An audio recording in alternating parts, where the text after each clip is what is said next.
5 buku yang paling mengubah hidup gue dari ratusan buku yang gue udah pernah baca. Buku pertama adalah How to Win Friends and Influence People dari Dale Carnegie. Nah, gue akan bahas 5 hal yang gue paling suka dari buku ini yang gue udah terapin bertahun-tahun dari gue baca buku ini. Hal pertama adalah ingatlah nama orang lain. Nah, jadi orang itu paling suka mendengar satu kata, yaitu nama dia. Maka dari itu, penting banget setiap kali kita bertemu dengan orang, kita tanya namanya siapa, jangan lupain, ingetin nama itu dan ulang-ulanglah dalam pembicaraan kita, sebutlah nama dia. Nah, sebagai contoh, dalam setiap kali meeting, gue tuh selalu mengingat nama orang. Misalnya ada duduk lingkaran gitu ya, gue hafalin inisial-inisialnya, oh nama-nama orang ini siapa aja. Atau bahkan kalau gue meeting, ada kartu nama, gue jejerin kartu namanya dalam meja bundar itu supaya gue ingat, oh orang ini namanya siapa, orang itu namanya siapa, orang ini namanya siapa. Jadi dari kecil tuh nyokap gue suka lihat kayak kenapa sih kamu tuh hafal banget nama satpam di komplek, hafal nama pembersih taman, hafal nama pembantu, hafal nama OB di sekolah, nama ini dan sebagainya. Karena itu penting banget dan kalau kalian mau menjadi orang yang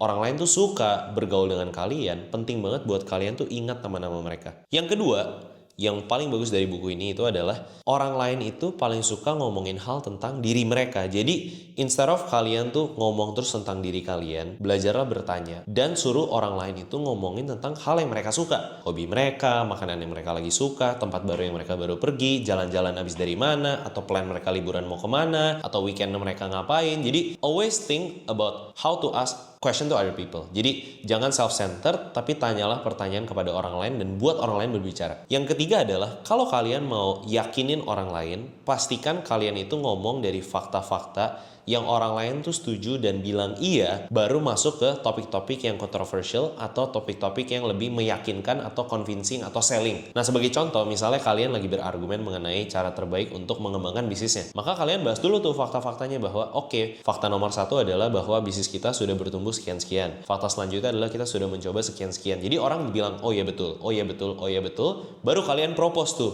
oke Pak, kalau menurut saya ada 3 opsi nih. Opsi 1, opsi 2, opsi 3. Jadi hal keempat yang gue suka banget dari buku ini adalah kita itu harus memuji orang lain di depan orang lain, di depan banyak orang. Tapi kalau kita mau kasih kritik, mau kasih masukan, itu lebih baik lakukanlah secara private, one on one. Kenapa? Karena semua orang tuh nggak ada yang suka untuk dimarahin di depan orang lain. Dan bahkan ketika kita memberikan kritik secara private, mulailah dengan memberitahu bahwa kesalahan kita tuh apa. Dan ketika kita memberikan kritik, frame itu sehingga kesannya itu easy to correct, dan orang itu jadi semangat untuk memperbaiki, bukan malah down dan jadi frustrasi gitu. Dan kelima yang gue suka banget adalah be excited, dramatize, and throw a challenge. Ketika gue bekerja di perusahaan yang gue bekerja sekarang, satu hal yang gue pelajari adalah ada salah satu partner yang gue suka banget bekerja dengan dia. Itu dia selalu memulai satu project dengan mengasih tahu seberapa exciting project ini dan seberapa priority project ini untuk klien mereka. Nah, maka dari itu gue lihat bahwa penting banget untuk kita tuh give the excitement, dramatize, and throw a challenge to tim kita, to